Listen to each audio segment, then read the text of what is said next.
Security of MCP servers is very important because, as you know, the job of MCP servers is to find external information, also known as context, and provide it back to your AI agents or to large language models. And this external information usually comes from external APIs or databases or other systems that your company uses. So if we do not protect MCP servers against unauthorized access, your company's confidential information may be revealed to unauthorized users, and that's a big problem.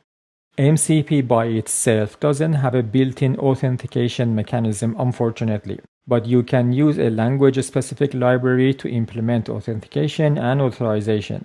With MCP's Python SDK, you can use FastMCP library to build authentication because MCP's Python SDK is based on FastMCP library. If you don't use Python and you use other type of SDKs, you can watch this lecture and learn the approach and implement that approach for your own code as well. Authentication is only needed for HTTP protocol. For standard I/O and SSE protocols, you don't need to implement your own authentication because standard I/O relies on the host security. Now, MCP servers can be secured in 4 levels. Level 1 is no responsibility. Your server has no authentication at all. The next one is minimal responsibility. Your server only validates token issued somewhere else, and it only acts as a resource server. For example, your server may have a public key stored in a file. You receive a token, you use the public key to decrypt the token. You don't care where the token comes from. Moderate responsibility is the 3rd level of security. Your server coordinates with an external identity provider, such as Auth0 or Azure Entra ID, to obtain the public key and validate a token. In this case, your MCP server acts as resource server and as a remote authentication server. This level of security is recommended for most users. In full responsibility level, your server handles the entire authentication lifecycle. For this course, we want to work on moderate responsibility.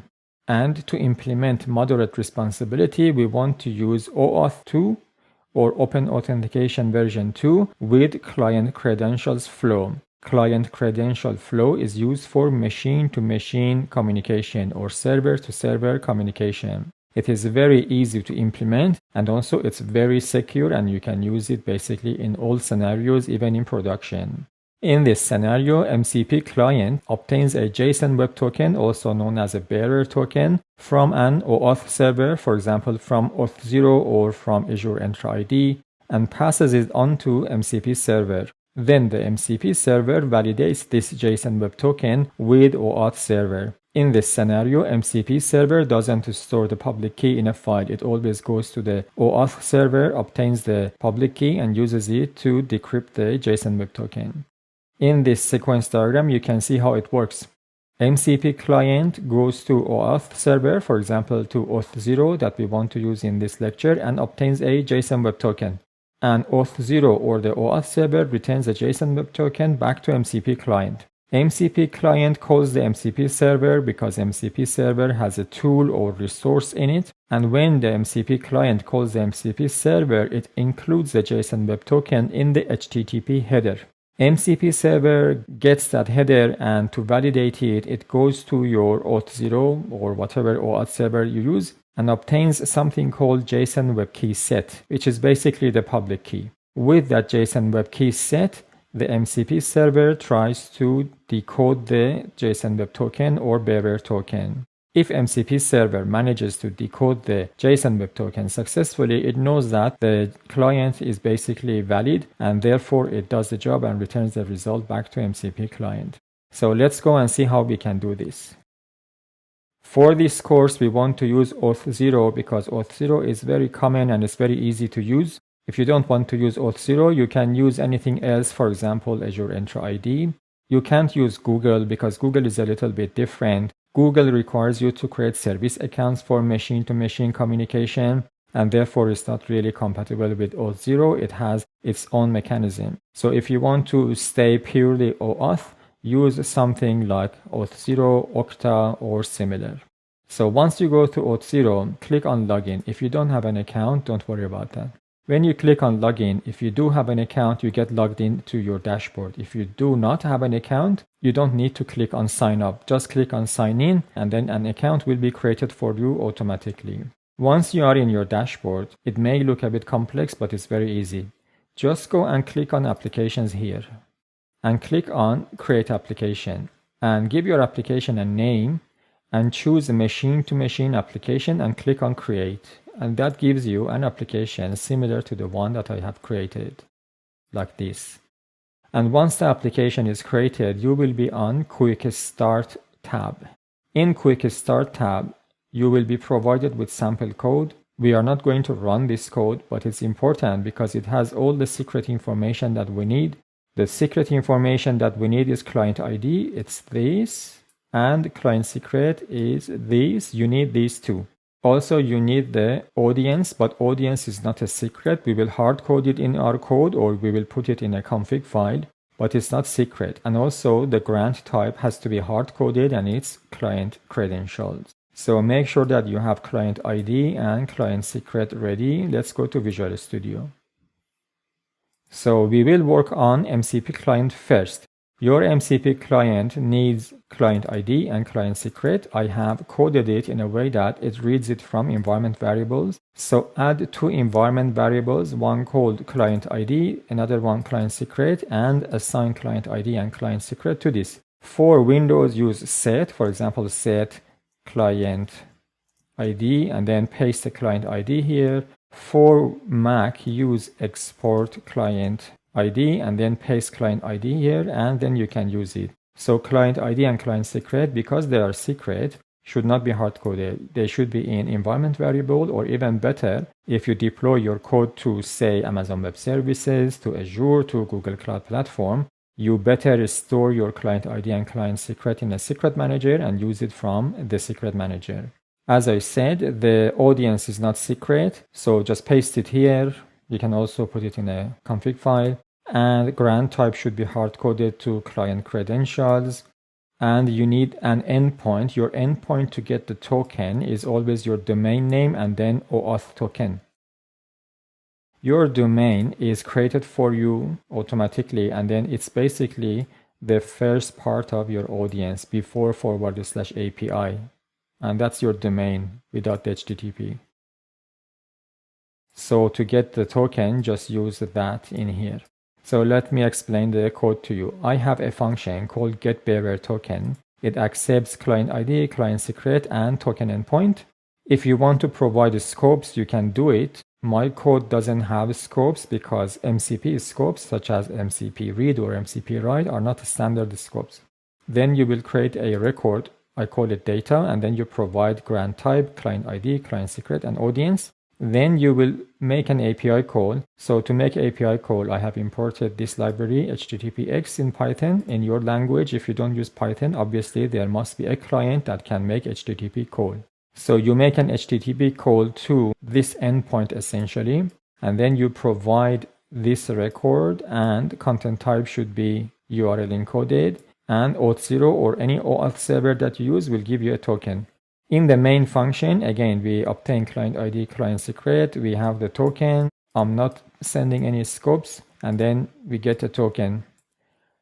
The rest of it is very easy. It's basically the same HTTP client we created before. The only thing that you will see in here is that when we create the streamable HTTP client, on top of the address of MCP server, we also pass bearer token, and then we pass the token to it, this bit.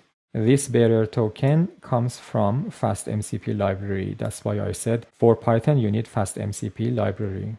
The rest of it is same as before. I haven't made any changes. Now let's have a look at the server code. So the server doesn't need your client ID, doesn't need your client server.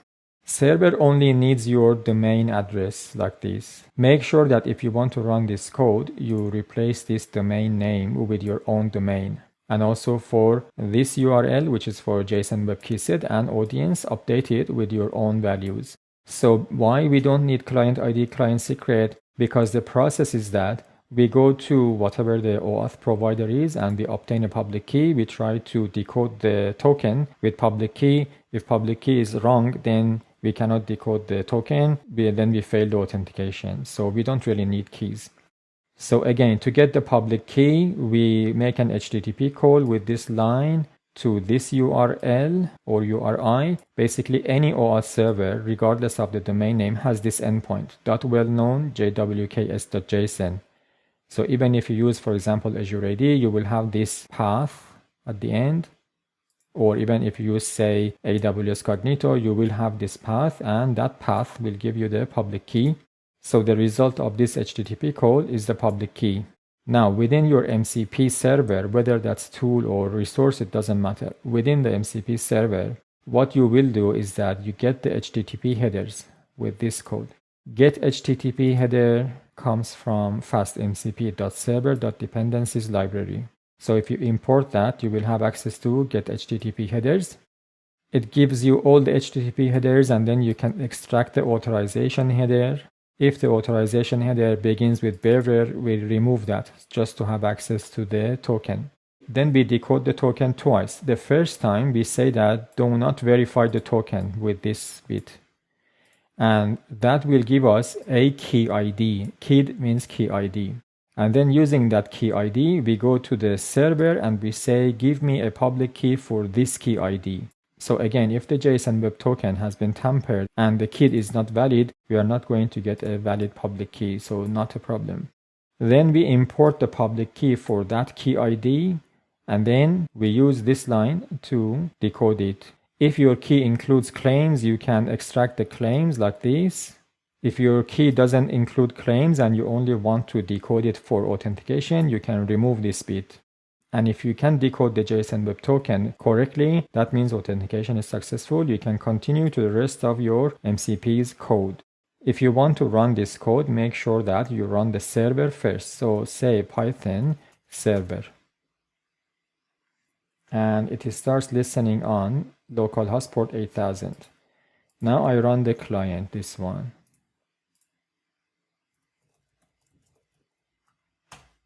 So as you can see, my client managed to go and get a key and then call the server, and server validated and returned the response, and nothing broke and everything was fine. If you want to make sure that what I'm doing works, you can just say print token. Now let's see what happens. So as you can see, my client obtains a very large token from Auth0 and passes it to the server. So it does work with the Auth0 correctly. So as you can see, implementing this method is very simple. If you have a look at the documentation of FastMCP, you will see that the way they implement it is a bit complex, and also the documentation doesn't match the actual libraries. And the classes that it's using do not really exist anymore. So the documentation also seems quite outdated. This method that I explained is a standard, it's very secure and it's easy to implement, so I recommend that you use this method.